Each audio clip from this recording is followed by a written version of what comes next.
Good morning, everyone. Good afternoon, and welcome to Championship Sunday here on Moving the Chains with Team NBS Media. I am Ashmere, and thank you for joining us today. We've got our usual crew plus a new addition. Sheby, welcome to the squad. How are you? I'm doing well. Thank you. How about yourself? I mean, I'm sad we're only down to 4 games, to be quite honest. It's true. How are you guys doing? Jeff, Doing Joe? good. Ready, man. Championship Sunday. I'm excited. Some good football coming up. It's all work, no play for me right now. So I'm just grinding away. Okay, well, obviously, we all know what 4 teams are playing today, but I'm excited to hear everyone's takes as to what you think today is going to look like. So let's start off with the first game, which I think is everyone's favorite matchup, more of a favorite matchup, because it's between 2 of the top quarterbacks in the league right now, performing at an exceptional level, especially Lamar Jackson, who I'm not going to give it away, but I'm rooting for him. I think if you watch the show, you know that I'm not picking the Chiefs. So let me ask you, what is in Lamar's favor in this game, excluding the home field advantage, of course? I'll let Joe kick it off. Ooh, that's a good question. I'd have to say that what's at his advantage is sometimes, depending on what the mood he's in, Spagnuolo, the defensive coordinator for the Chiefs, can be a little aggressive. And I think if that pass rush is not disciplined, that's going to open up a lot of running lanes for Lamar Jackson. And when I say that, it's not necessarily for him to scramble, but for him to be able to look downfield and see a guy that might have gotten away from the guy who's covering him, might open up some plays, might give opportunities for Mark Andrews, who's finally back on the field, to get some easy catches, to get some yak afterwards as well. So I think the Chiefs' potential and possibility of being an undisciplined pass rush is what's in Lamar Jackson's favor. Okay, Sheby, different question, because we've got so many little things to talk about for this matchup.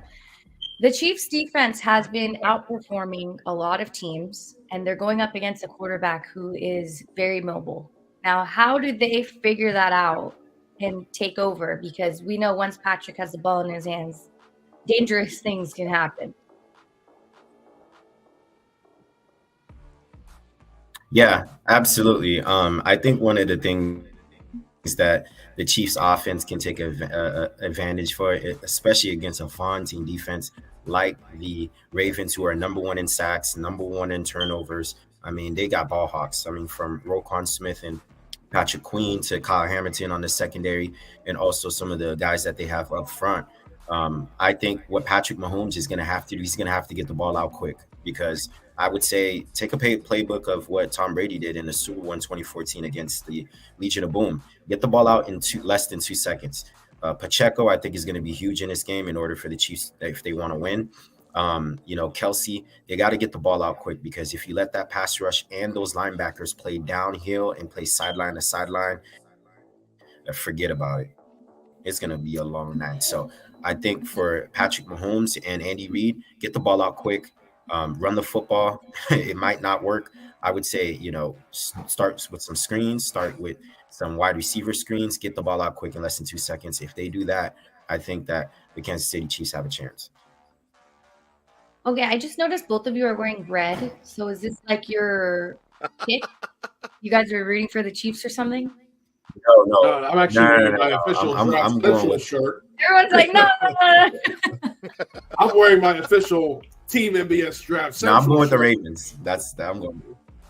Shameless plug for Draft Central Wednesday nights here on Team NBS Media.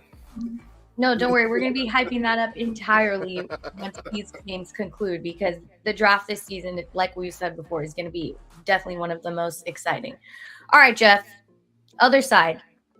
I said Baltimore's defense was number 1. Do you agree with me now? They played very well last week.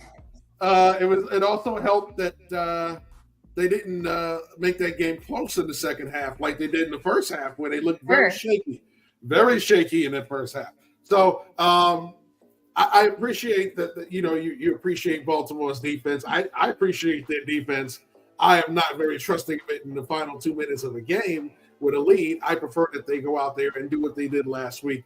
Take the bull by the horns, get ahead of the cart, and do not let your opponent catch up. That's their best remedy, especially against a Patrick Mahomes-led team. Don't leave them in the game. Take them out of it. So if they can repeat said performance last week, dominate the second half, and take control of it, they're going to another Super Bowl. Just like that. So you're not basing this win off of the defense taking over?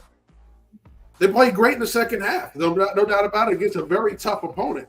But it was the offense that took control of that game that gave them a lot of opportunities. They did a great job of getting them off, but was the offense finishing in the end zone, expanding that lead, making that team one-dimensional is what did it for Baltimore last week. So if they can, once again, do that again, make Kansas City one-dimensional, take away the running game, right? Make Patrick Mahomes have to do everything and anything with that receiving core, I think it'll be a different circumstance for them going around. But they can't let them go out there, get opportunistic runs, continue to move the chains, and get in the red zone where Kansas City can continue to score points. If you're going to go back and forth with them, you're going to allow this team to stick around. You don't want Kansas City to stick around. You want to bury them and bury them early.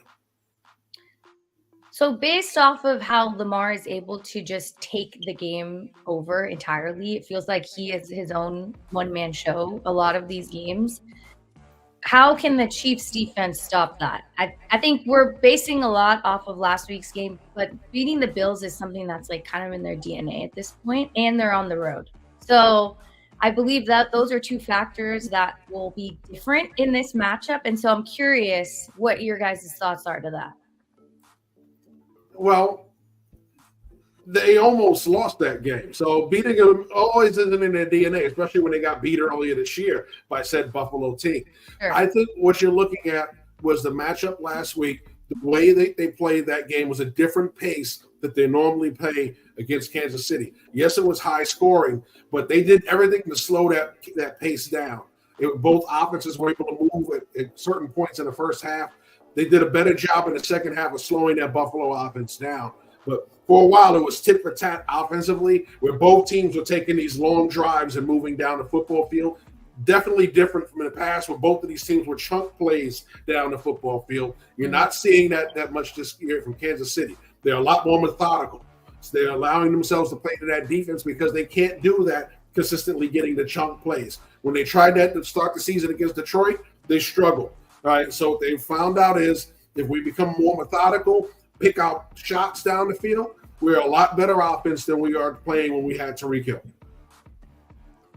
I think utilizing, it's like Greg is like here. I was going to say this exact same thing. I think utilizing both tight ends is a huge plus because Isaiah Likely has proven that he was ready for this game, for this time, right? Like in any case, Mark Andrews was going to come out. He was next man up. And so, Sheby, how do you think this is an advantage for the Ravens offensively and, blocking, of course?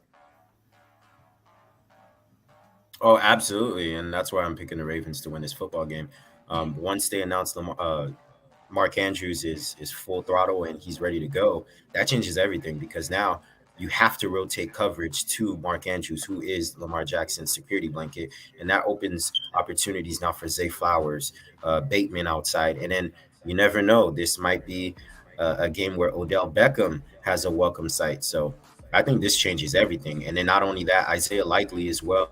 You can play both of them on the field at the same time. So you can have a lot of two tight end sets for blocking and also for pass catching. And so now the total defensive strategy for Spagnuolo is just a nightmare now because if you play man-to-man, your backs are turned, then Lamar Jackson has running lanes. If you play coverage, you can't cover everybody on the field. And if you do double Mark Andrews, I think that bodes well for the Ravens because they'll have opportunities for one-on-one or opportunities to create mismatches. And so this is going to be a challenge for Kansas City and Spags on that defense because they have their hands full today. So that's why I'm actually picking the Baltimore Ravens to win this football game. Who do you think is going to blitz more, Kansas City or Baltimore? Oh, I think Kansas City. Take me. Take with your answer. No, I think it's going to be Kansas City. I think that they want to try to make it as uncomfortable as they can for Lamar Jackson. I'm sure they'll have a linebacker that will spy on Lamar to make sure that he's following him wherever he goes. I mean, look, Lamar Jackson has shown this season that he's more than a capable passer from the quarterback position. Where he makes great plays and where most mobile quarterbacks make great plays is when they get outside the pocket. You have a chance for that wide receiver to shed their DB or for that tight end or running back to get open. You hit them with a pass, they're usually wide open, as we saw last week with that 49ers-Packers game. So I think that they're going to blitz a lot more because they don't want to make him uncomfortable as possible. The Ravens' defense is so solid, there's not really a need to blitz for real. They can get pressure on Patrick Mahomes with their four, and then maybe once in a blue moon they'll send somebody else. But that front four alone is good enough to create pressure. Jeff, you have a rebuttal? You look like you do. No, actually, I think these guys are right on point. I think what you're looking at right now is what do the Ravens have to do to continue to get Lamar Jackson to the forefront, right? You know teams want to stop him. You know they want to stop him from running the football. You know they want to give him different looks when he's trying to throw the football and make him hold it so your pass rush gets there. So what do you have to do now? Well, the running game is always key one. As long as the Baltimore Ravens are running the football effectively, it opens up everything that they do. Utilizing those two tight ends, definitely a big aspect. You want all those other receivers to come out there and make catches, opportunistic catches. But you know what? When Mark Andrews is on the field and healthy, he is the go-to guy. He is the safety blanket. Kelsey is that for Mahomes. And Mark Andrews has always been that for Lamar Jackson. Giving him stuff on the outside opens up all the areas of the field, but allowing him to be comfortable once again throwing to the middle where Mark Andrews is the key to his passing game. We didn't even talk about Travis Kelce yet. So we're 12 minutes into the show, and this is our first mention of Travis Kelce. So cutting him off from Patrick is obviously a difficult thing to do, but that is the key to success in this game, looking for another option. And I'm curious if you think Baltimore can pull that off or not. Anyway. I don't know about that. I feel like that man is always open. Like when they bring the camera up to bring the whole field out, there's 87 just wide out in the middle. I don't understand how that's possible, how he's never covered. I don't think the Baltimore Ravens will make that similar mistake because they're so close to the Super Bowl, like they could taste it. But I do know that is something that tends to happen time and time and again, and that's a touchdown. So figuring out how to stop that problem, what do you think, Jeff? Well, it's a hard problem to match up one-on-one with. There's very few guys that match up with him one-on-one.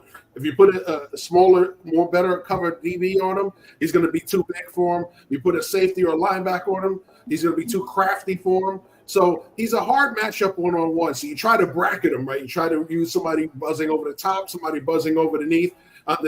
But the problem is, if you're running multiple people through that area, it takes eyes off of them and allows them to open up. So it's very complex trying to stop somebody like Travis Kelce, who not only plays the tight end position, but he can line up outside, he can line up inside, he can line up in the backfield. There's so many things you can do with him to hide him from defenses and coverage. So it's kind of a catch-22. You got to kind of mirror and come up with game plans when he's going to be in different parts of the formation. Very hard to do. It's a hard chess match to match up with.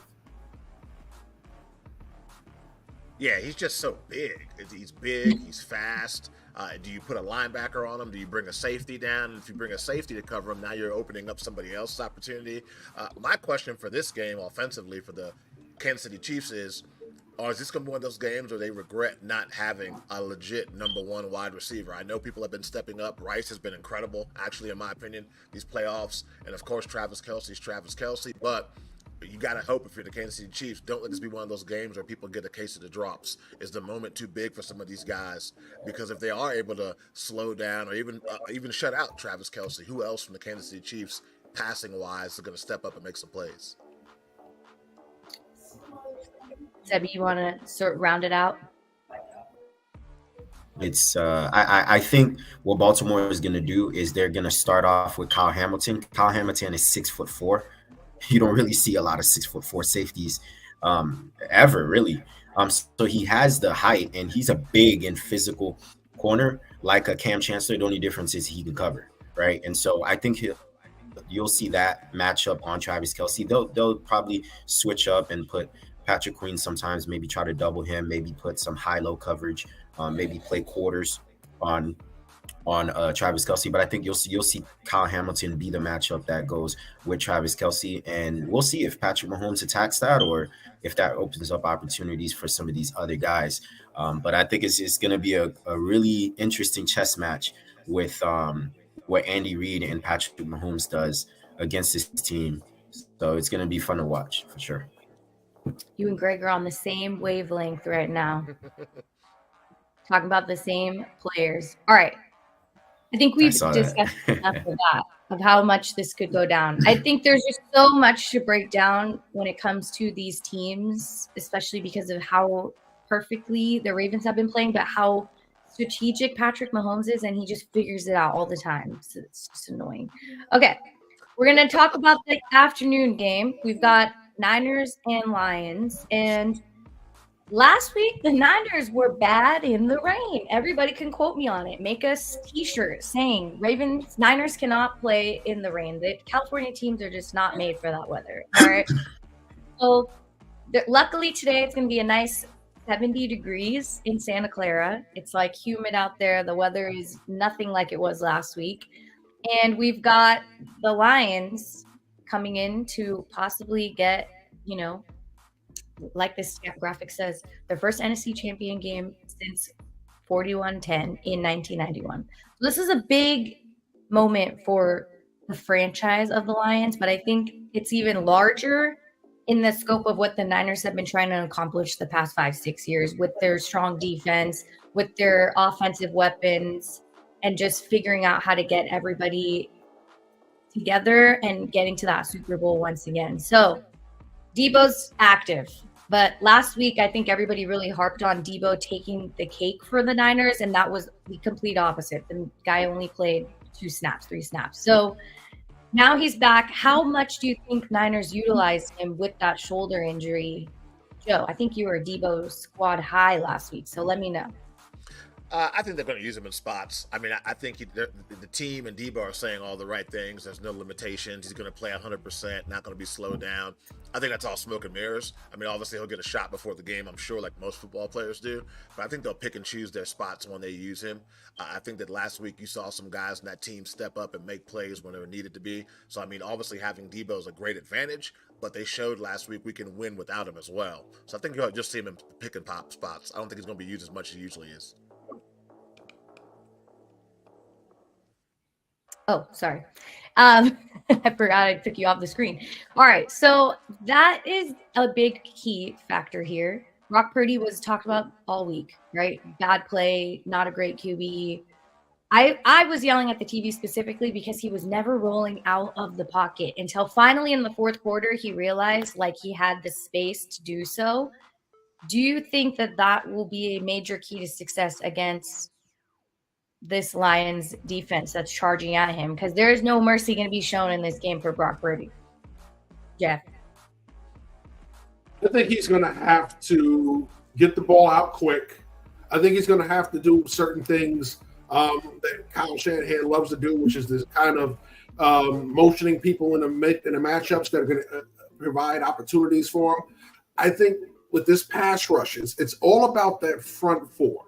Okay, yes, they blitz. Yes, they do a lot of different things, but they scheme for blitz very well in San Francisco. So it's all about that front four. I trust that they're not going to line up their young pass rusher over Trent Williams very much. You're going to trust them on the opposite side. But what you're going to get is still those front four are still pretty good at getting to the quarterback. So I think what you're going to have to see from San Francisco is not so much him moving around, throwing on schedule. The 3 steps, 5 steps, ball out. 3 steps, 5 steps, and ball out. You don't want to see him patting the ball, waiting for guys to get open, because that's going to allow those front four to get close to him.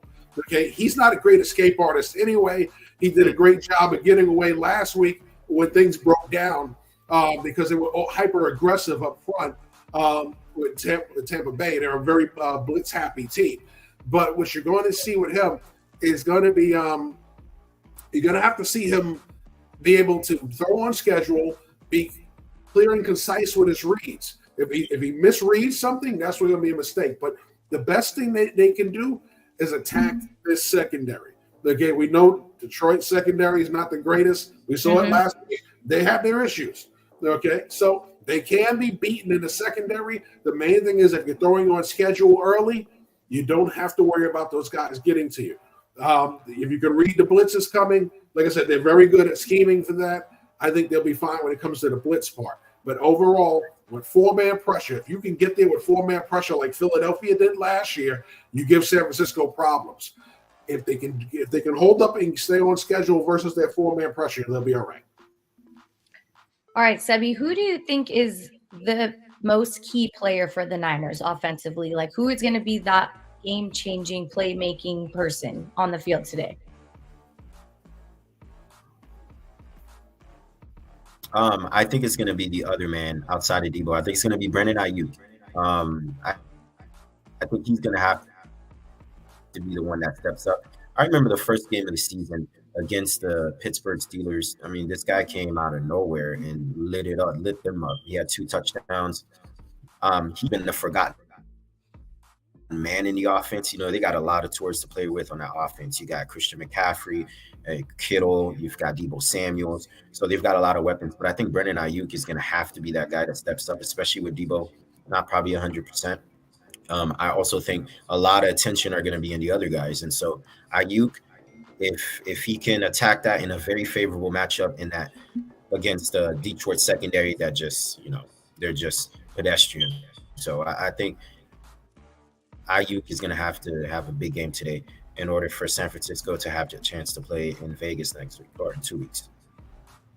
All right, let's flip it. Let's talk about that blue and silver. So Greg here is speaking for the Lions franchise. There's a lot of pros on that offense, okay?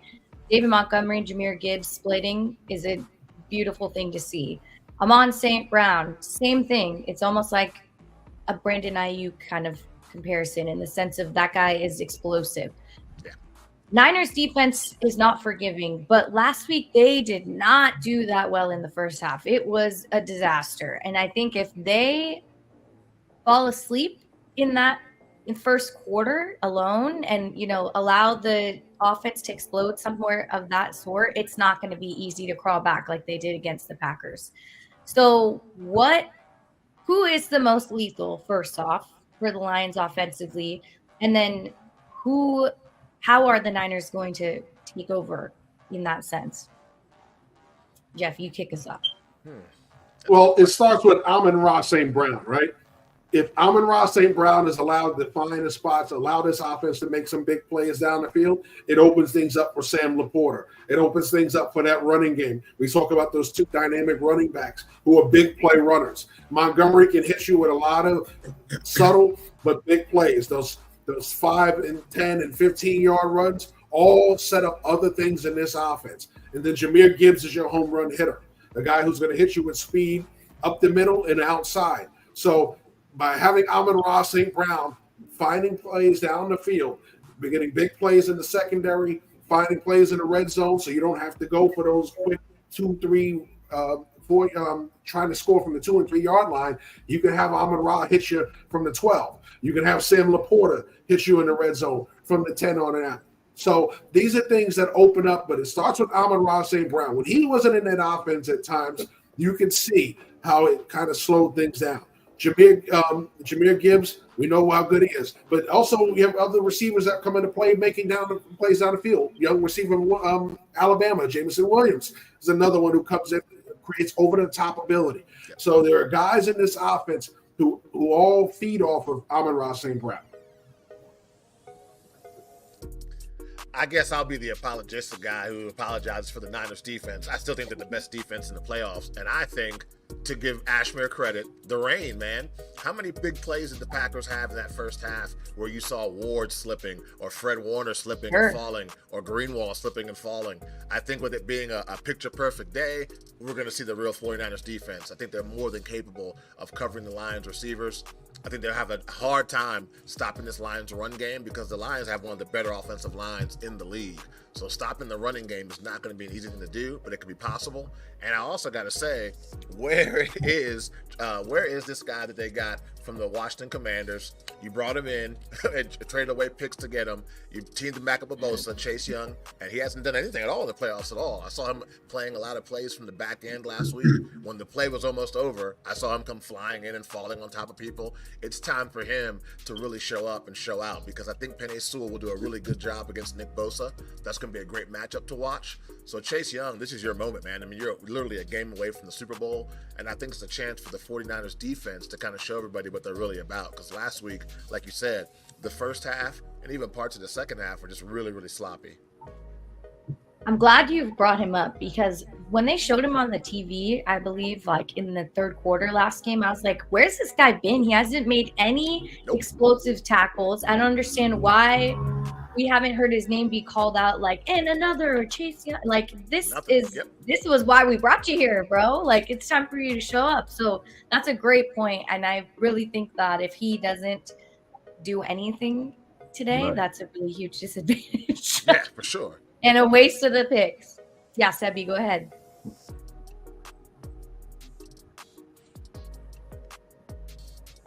No, yeah, absolutely. I think also, I think in this matchup is very interesting when you think about who's the most important player for the Lions. I actually think it's Josh Reynolds, right? He had a big game against the Rams in the wild card round, and then also he made some plays against the Buccaneers. I think a lot of attention is going to be on, the running backs. Obviously, Amon-Ra St. Brown is the head of the snake, and then of course Laporta too. So he's going to have some opportunities to make plays. So I think, this is a tough matchup. This is not going to be easy for the Packers. We saw last week how Aaron Jones had success running the football, against a vaunting, 49ers defense that's actually got Pro Bowler, all pros in that front seven. So I think there's some chances. So we'll see what happens. You think there's some chances for Detroit? I It's do. gonna be a tough game. I think there's a real shot for Detroit. I think there's a real shot for Detroit in this game. All right, before we move on, go ahead, Jeff. Yeah, I don't think that, we've seen it in playoff football so far. San Francisco in the regular season seems indomitable. Playoff time, they seem human, right? They haven't really dominated a lot of teams in the playoffs like you've seen in the regular season. And that's going over the past couple of years, whether it's been Purdy, whether it's been Garoppolo. You don't see that same mega giant that you saw. Right? When they dominated the Dallas Cowboys this year in the regular season, they only beat them by 7 in the playoffs last year. They only beat them by 7 the year before. So they're not exactly overwhelming people come playoff time. They're a lot more physical, yes, but they're a lot more steady. They don't make mistakes. They go out there and play tough-nosed football. They play opportunistic offensively, and they control the game. They are more controlling than they are dominant. That's a good point. I can agree with that.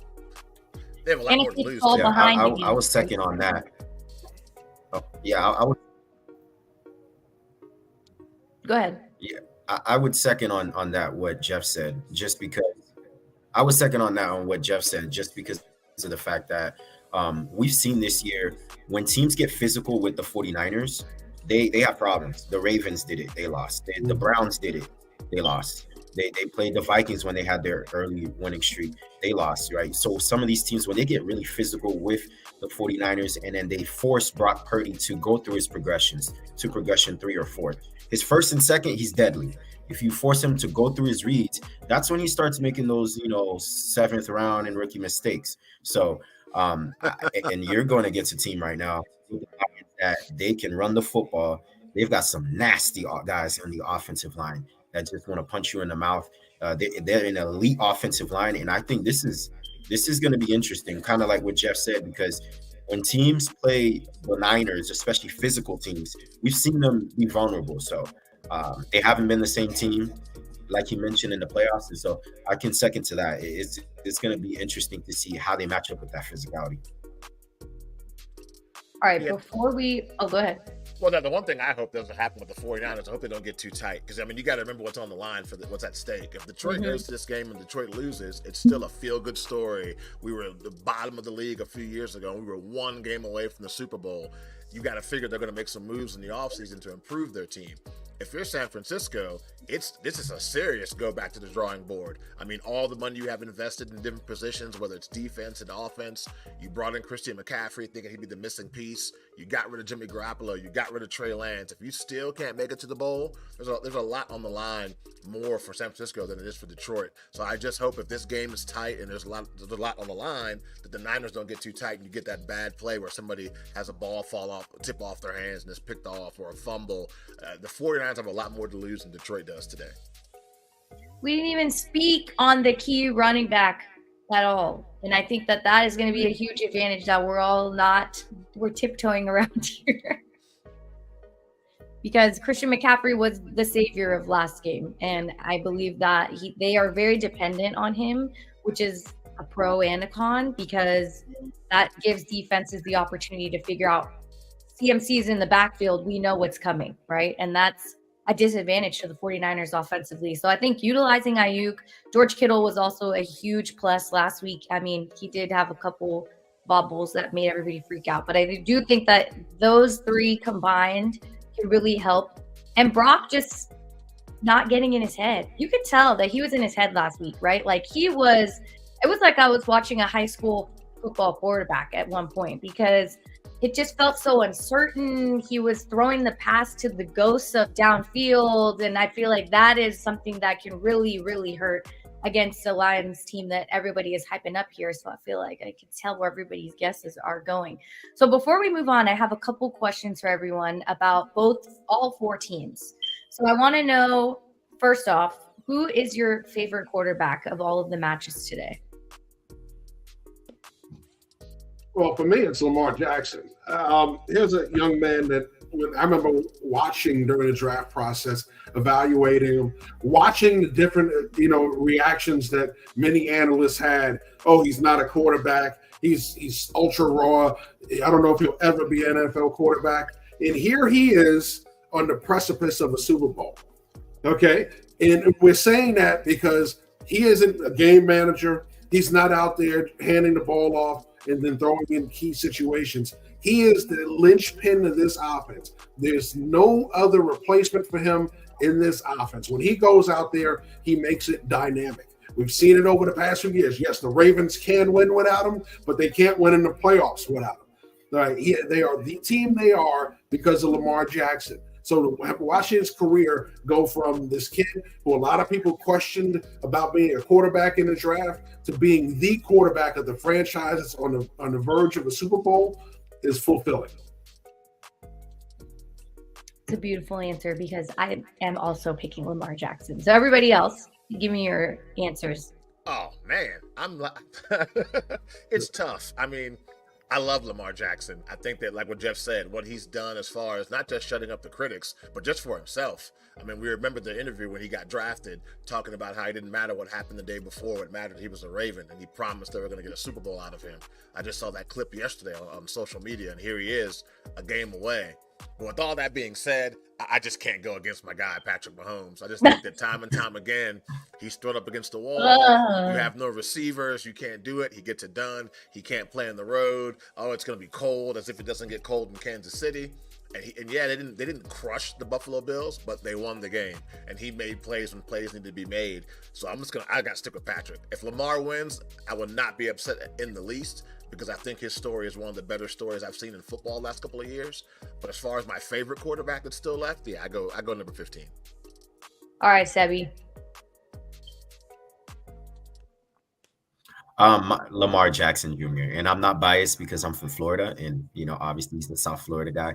But the guy is. I mean, come on now, he's fun to watch. I mean, he box office. He fills up the seats. I saw a thing the other day. I know you guys know that the NCAA EA sports game is starting to come back. They were saying that they were thinking about putting Lamar Jackson on the front cover, and I was like, no, don't do that. There's a curse. I was like, man, if they did that, he should be a 99. he was in Louisville. I mean, the guy was spectacular. But for what he's done since he's been in the league, 5 seasons, unanimous MVP. Now, obviously, we're presuming he's going to get his second MVP, a chance to win, to go in the Super Bowl. Todd Monken has unlocked his game as an offensive coordinator now. We've heard all the noise that he's a running back. He's a running back. Now the guy, all he does is he can throw. He looks to scramble and improvise and look downfield rather than just, his first read, which is to run the football. I mean, he's just fun to watch. And how many times have we seen Lamar have close to perfect games, close to perfect ratings, passer ratings? I mean, I don't think he gets enough credit for how great of a passer he is, right? It may not look sexy. It may not be, what everybody's enamored with, but the things that he can do off script, I mean, there's just a handful of quarterbacks that can do that. And I just like watching the guy. So he has a big opportunity for him today. Yeah, I feel like that is the reason that I also pick Lamar, and I would never pick Patrick Mahomes. And Brock Purdy is still in his youth, and Jared Goff is another Cinderella story, I guess. So, and my next question is, who is your favorite defense of the 4, and then who is your favorite offensive player? I mean, defense, I got to go with 49ers. I've been riding their coattails since week 1, so I'll go with them as my favorite defense. You said favorite offensive player? Yeah. Oh, well, this is my way to get out of this. This is my way to get out of this while getting yelled at. I'll go Lamar Jackson as my favorite offensive player. A double duo. Thanks for the easy out. Yeah, I go Lamar. I mean, it's a pleasure to watch that guy play. And like Sheby said, it might not look the best. It's not the John Elway 3-step drop, perfect spiral, but the guy makes plays and gets the job done. And when he throws the ball, 9 times out of 10, the guys that are open or he's giving that receiver a really good opportunity to make the catch and also run after the catch. So yeah, Lamar's my favorite offensive player. All right, Jeff. Well, I've already said Lamar, so I'm not going to double down on it. Listen. Yeah, that was like a cheat. But I will go to the guy he's facing today. Listen, Patrick Mahomes has been the dude ever since he finally took over as a starting quarterback. And there's been no fall off, right? You talk about a guy who's come out despite all of the changes, despite everything that's going on with the personnel on his team. You don't look at Patrick Mahomes and say, well, he's not the same because he doesn't have Tyreek Hill. He's not the same because the guys around him just aren't that great. All he has is Travis Kelce. Well, guess what? Isaiah Pacheco, yes, is a very underrated running back, but he's not a game changer. He's a role player who plays within his role. Kelsey's a game changer. Other than that, there are no game changers on this offense. Rashee Rice is an emerging rookie who we'll see how high his ceiling goes. Guy I liked when I covered him last year at the Senior Bowl for the draft. So, but you're looking at the guys around him at all these skill positions, and they're role players. Marquez Valdes-Scantling, right? A name that I've known since South Florida. Okay, another one is a role player. He's doing all of this with role players. Sure. And this is the main thing about it. When you talk about quarterbacks falling off because they lose key guys and they get role players, you see the change in their game. You don't see that in right now in Pat Mahomes. Right? You're going to see that in a lot of other quarterbacks, but with him, he has the ability to elevate and make plays. It's not always going to win the game. There are going to be times where they lose because those guys are just not good enough. But you don't say that they lost because of Patrick Mahomes. Okay, so I asked you guys your favorite QBs, and then you made your favorite offensive player another QB. So you both doubled down and found a loophole. But it's fine. It's fine. Well, listen, I could say Christian McCaffrey, but when Christian McCaffrey was alone in Carolina, he broke down, right? So you had to put him around a lot of other talent. He fits in a lot around all the talent in San Francisco. So I do like him. He's not my favorite in the group. Listen, when you look at these groups, you're going to start with those 2 quarterbacks. Then I can get to the McCaffreys and everybody else, and the Deebo Samuels and all those guys. But it starts with those 2 guys. All right. If I got to go non-quarterback, I'll go Jahmyr Gibbs from the Lions. I think that guy is, remember when he got drafted, a lot of people thought they made a mistake. They drafted him way too high. That kid's a game breaker, and he's only going to get better. And I think he's one of the more explosive players that's still left in the playoffs. So if I couldn't choose a quarterback, I'd go with him. All right, Sheby, I was asking everyone who their favorite defense is and who is their favorite offensive player. So you're up. Favorite defense is the Baltimore Ravens. It's very stingy up front. Everything that they do, they don't have to blitz. They can stay back there and play their roles. And then they have playmakers everywhere. Ball hawks, Marlon Humphrey coming back. That's going to be huge for them, especially today when they take on the Chiefs. And favorite player that's left right now in the playoffs, I would have to say Jahmyr Gibbs. I think people don't understand how good this guy is. I mean, the guy is electrifying. You give him any crease, forget about it. It's night-night. I mean, you're not catching him. So Fred Warner and those guys in the middle, they have to be sound. They cannot overplay a play just because he's really good at cutting back as well. So you have to be sound. If you miss your assignment or you're out of position, that might bode bad for the 49ers defense. So I think Jahmyr Gibbs is going to be a very interesting guy to watch today. All right, Jeff, who is your favorite defense? I mean, the low-hanging fruit would be San Francisco or Baltimore, right? But I'll tell you what, the secondary isn't the most attractive. With that front seven of Detroit, it's very good. All right? We talk about the players that they have. We know, of course, Hutchinson is the dude on that defensive line. But the other guys that they have that come out there fit a role, and they do very well stopping the run. They do a great job of rushing the passer. And there's one first-round pick that is overlooked so much on this defense, right? We talk about Gibbs on the offensive side, but Jack Campbell, who was my middle linebacker one in the draft class last year, has been a revelation for this defense. He takes so much pressure off of Anzalone next to him.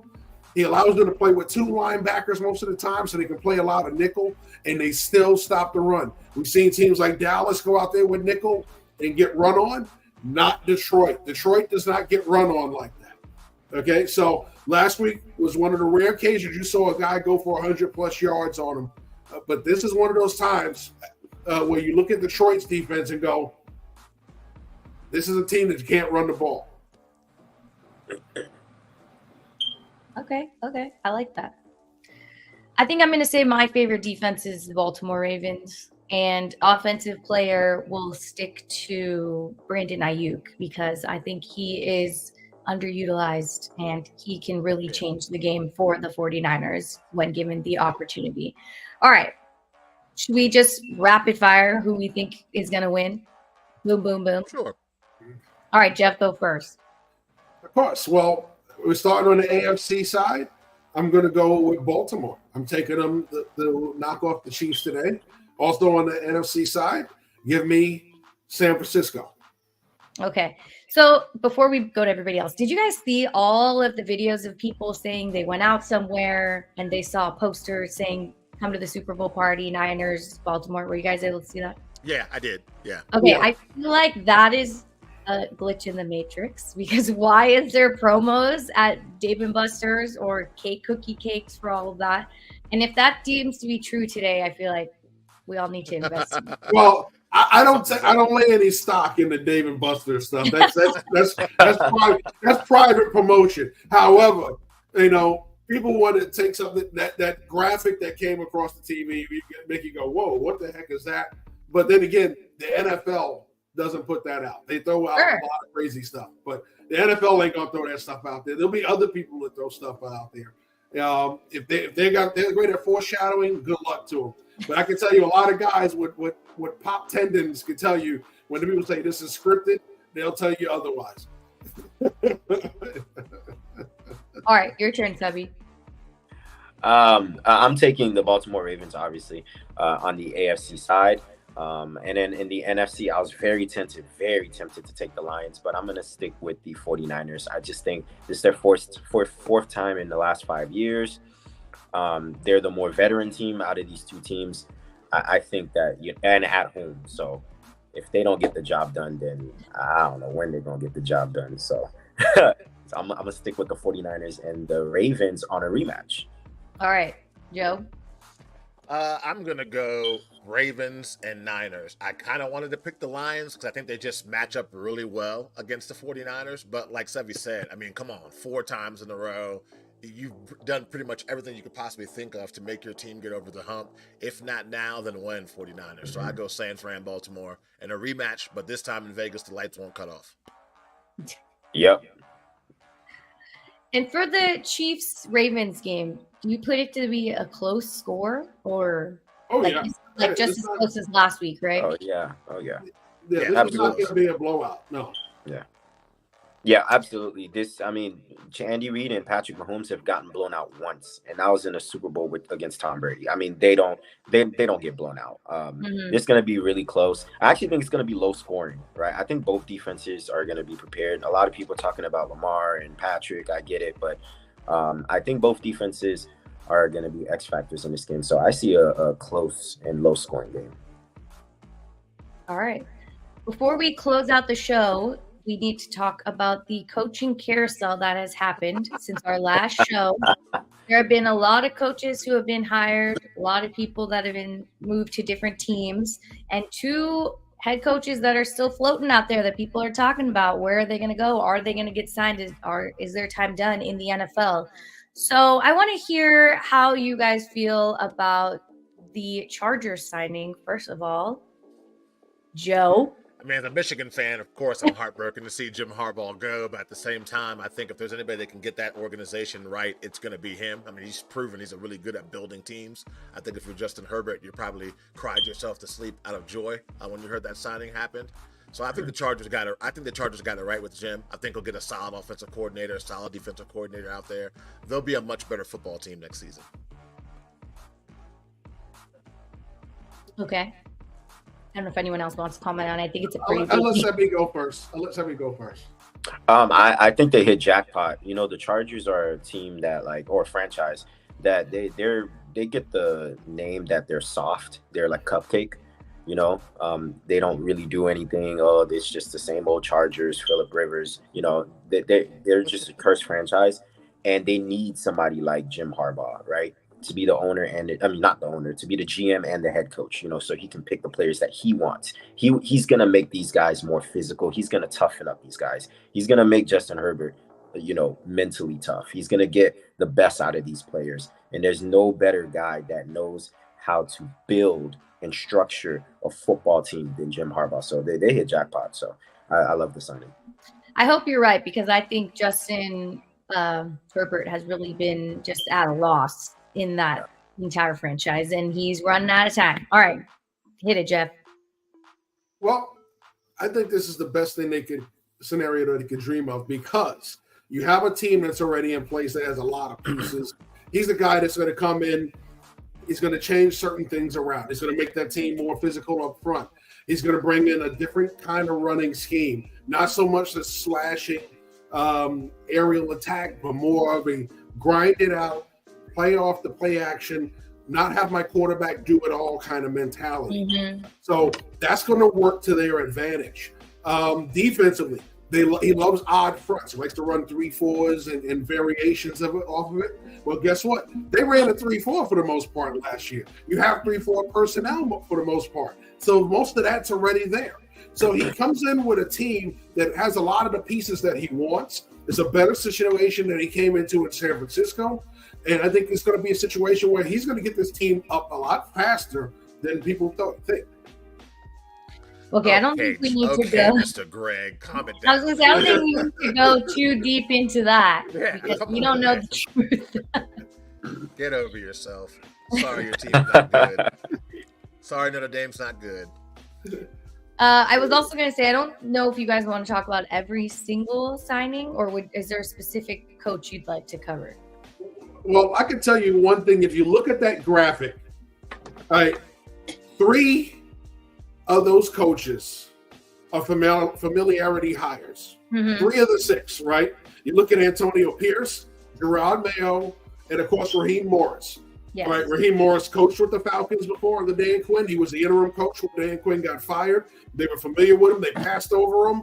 They didn't pass over him twice. Okay, Gerard Mayo, he was talked about being a head coaching candidate before Belichick was gone, and by the owner of all people. okay, and Antonio Pierce, okay. We saw the job that he did, all right, after they fired their head coach. What did they do this time? They didn't make the same mistake twice. They didn't go and fire the interim guy looking for fool's gold elsewhere. They stayed with what worked. So credit to those franchises who are saying, we are familiar with these guys. We know they can coach. Let's give them a chance to finally get us back to where we belong. Hold on, let's not give Mark Davis too much credit just yet, okay? This is one step in the right direction, not 20.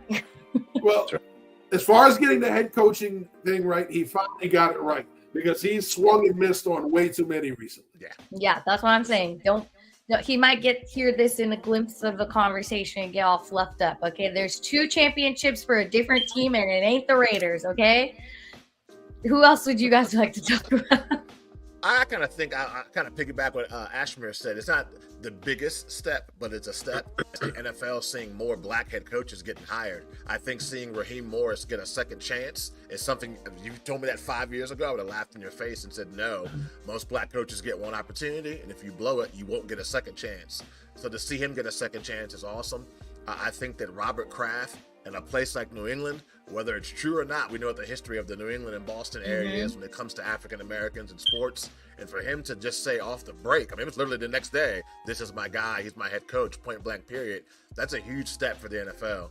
It's not a perfect utopia by any means as of yet, but I just think seeing what we're seeing so far, and remember, we still have 2 openings left that you don't know, maybe one, if not both, maybe might get filled by black candidates. I think that's a big step for the NFL, something they've been struggling with for a long time. So I give them a little bit of credit for making some moves this offseason. Well, great point. Well, I will say, go ahead. Go. Oh, no, I was going to say, Joe, well, you do know Robert Kraft is best friends with McNeil, so I think McNeil has something to do with that. So it takes a little more than gold chains and baggy jeans, though, sometimes. I think something that's interesting is Bill Belichick still out there, right? I mean, we heard the Cowboys were probably needing him. The Cowboys need him. I don't know what they're thinking. The Philadelphia Eagles, Nick Sirianni, maybe he's lost his touch. He's lost the locker room. And none of those teams went after him. And the Atlanta Falcons, they've interviewed him twice. He bounced around. I think Seattle's still out there needing a coach too. So that's a name that's interesting to me. It has me thinking, like, what's Bill Belichick's reputation now around the league? Like, has he lost his mojo? Has he lost, being able to coach in the NFL? Or is it that some of these owners don't want to give Bill Belichick, GM, opportunities again? So that's just something that's interesting to me that's food for thought. Well, part of the problem with Belichick is he wants that much control. You're not going to bring him into a situation where you have a GM that you believe in. Atlanta was a situation, they were intrigued by him, but you have a GM there who they believe in. All right, so they're not going to bring him in there because that's going to cause a conflict. Eventually, either the head coach is going to want to leave or the GM is going to want to leave. You're not going to bring him into a kind of situation like that. It's got to be a situation that's perfect for Bill Belichick, where he can have a lot of player control and still control the culture of the locker room. Atlanta wasn't that situation. Same thing when you look at Tennessee. All right, they go and get Callahan. But Callahan is a hire that's going to come in and just coach the team. Why? Because Rand Carthon is running that team fully now. He has full control over personnel. He has full control over the staff. So what you're going to see is GMs that are really trying to take control are not going to bring in a head coach that's going to challenge their power. They're going to bring in a guy that's going to work with them, not against them. So in those situations where you have GMs that are heavily involved, you're not going to see the Belichicks. You're not going to see the Vrabels. And granted, Mike Vrabel got burned by the GM in his situation in Tennessee. So he's not going to be exactly trusting of many GMs right now. He's going to want more control as well. So those 2 guys are going to be out there. Seattle's going to be a hard situation because they have a GM that has a lot of control. A lot of people have tied Dan Quinn to that. Well, Dan Quinn's been available for 2 weeks. He hasn't been hired. So there's somebody else Seattle's waiting on in these playoffs to interview before they make a decision. And the same thing can be said for the other position. Yeah, it's a great point. I think we should talk about the Carolina Panthers hiring because they were the worst team in the league. A lot of drama around Bryce Young, and I think the entire team kind of fell into shambles once they're talked about in the news so negatively. I'm curious to see how you guys feel about I'm spacing out his name. Dave Canales' hiring. Well, Dave Canales is the intriguing one because here's a guy who just became a coordinator, right? Yeah. He comes out and does a great job. He does a great job reviving Baker Mayfield's career, gets the running game going in Tampa Bay, something that didn't happen that much when Tom Brady was here. All right, so if there was one Achilles heel was that they couldn't run the football. Well, Rachaad White was able to become the emerging back here in Tampa Bay because of Dave Canales' offense. You get him now. What does he bring to this locker room? Well, he brings a young, innovative culture. All right, a guy much like the guy down in Miami, the guy that you wouldn't think is going to be your next head coach, but he has a way of connecting with players, and that's what's made him advance so fast. He connects with his players. He goes out there and gets results. They're hoping now he can do it for a whole locker room, not just the offensive side of the ball. I mean, bringing Baker back to life. You're hoping that the same could be true for Bryce. Go ahead, Joe. No, I was going to say, if I'm Bryce Young, you got to give me some kind of stability. I mean, Sure. I was drafted by Frank Wright. Frank Wright was preaching to me that it's going to be him and I together for the next 10 plus years. He gets fired in the middle of the season. You had more losses in your season with Carolina than you did your probably high school and Alabama career combined. Right. This kid just needs an olive branch to get his career on the right path. So I think he's probably super excited to get started. He's probably in the facility right now, trying to get himself into the playbook. And Carolina needs a lot of help. He needs weapons on offense. They need some help on defense. The defense is not horrible, but they could definitely use a few pieces. I think the biggest issue with Carolina is just instability. It's never been a constant person there, a constant voice. Right. When you got an owner throwing drinks at fans, you know you got some issues with your squad. Exactly. Well, the owner is the problem, right? Yep. You need a guy that's going to hire somebody and allow him to try and fulfill the vision that you hired him for. The fire of Frank Reich mid-season was egregious. And it wasn't because, listen, they were a bad team. They were worse than they were last year. But you just brought in a guy to change this culture, change this team, try to get it to play to his vision. You can't do that in 8 weeks of a season. So that was an egregious call. Now, you're going to bring in a young coach. You better give him the 3 years that he needs. Because if you're not going to do it, then you're just going to keep cycling through head coaches. So this is an ownership problem. And I know, and I see Greg in the chat beating up the Cowboys ownership. That's not why Belichick is not there, okay? You're not going to pay a guy to go away and then bring in another guy. You're going to let him play out that year, all right? So, especially when he's been winning. So, but this is a case where you have a situation where the owner is impatient. He wants results yesterday, and you're going to hire a young coach. You better give him the length of rope to do it. Said. I think for Carolina, it starts with structure. Right? It starts up top. Their management is just horrendous. And then, of course, they have significant problems.